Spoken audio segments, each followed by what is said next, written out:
how the financial statements connect with valuations.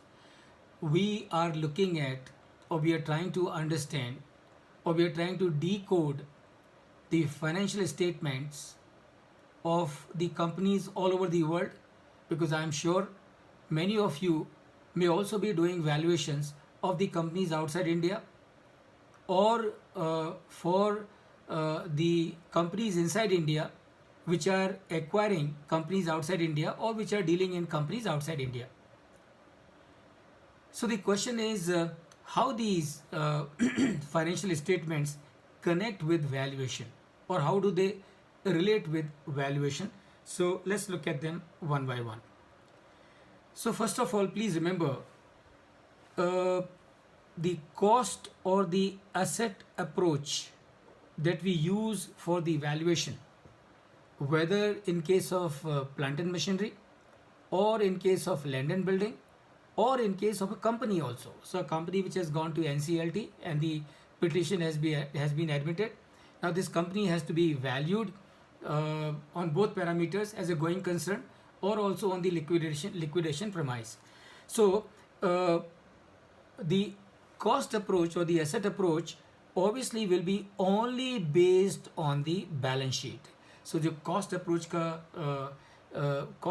जो valuation है और asset approach का जो valuation है, so you will use the balance sheet for that purpose. Of course, in case of adjusted book value method, you will have to have some additional information also that you will get based on your experience, expertise and exposure.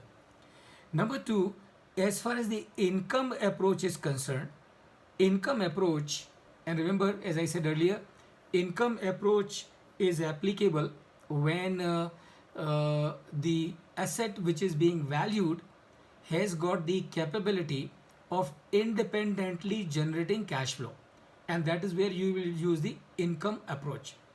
So the income approach is based on the income statement and also the cash flow statement of past as well as of future.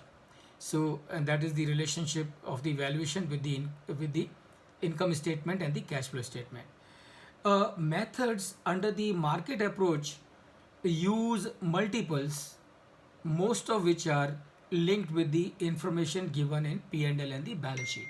So you will do the valuation based on the EBITDA multiple, net profit multiple, PE multiple, EBT multiple, gross profit multiple, sales multiple, right? Isn't it? So all of them, all this information you are getting from your P&L statement and your income statement.